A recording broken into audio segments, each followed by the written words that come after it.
একজন মহিয়সী মহিলা, একজন অসম সাহসী নেত্রী।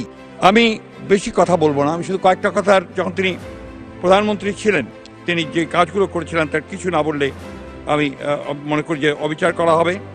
আমরা দেখেছি যে যখন তিনি সরকারে ছিলেন রাষ্ট্রনায়ক হিসেবে তিনি বাংলাদেশের নারীদের উন্নয়নের ক্ষেত্রে একটা যুগান্তকারী ভূমিকা পালন করেছেন এবং মহিলাদের ক্ষমতায়নের জন্য তিনি অনেক কাজ করেছিলেন।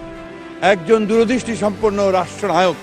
এবার শেখ হাসিনাকে নিয়ে সংসদে দাঁড়িয়ে যা বললেন বিএনপির সিনিয়র নেতা মির্জা ফখরুল ইসলাম আলমগীর। দেশের সমসাময়িক বিষয় নিয়ে কথা বলার পর শেখ হাসিনার প্রসঙ্গে কথা বলতে গিয়ে তিনি বলেন, মাননীয় স্পিকার একজন মহিয়সী মহিলা, একজন অসম সাহসী মহিলা। তিনি কিন্তু দেশের জন্য অনেক কিছু করে গেছেন।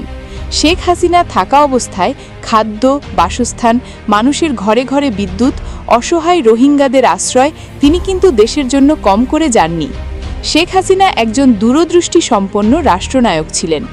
দেশের জন্য তার অবদান হয়তো আমি এত কম সময়ে বলতে পারবো না। তিনি ছিলেন উন্নয়নের রোল মডেল, কিন্তু তার মতো একজন মহান যোগ্য নেত্রী বাংলাদেশে আর কেউ আসবে না।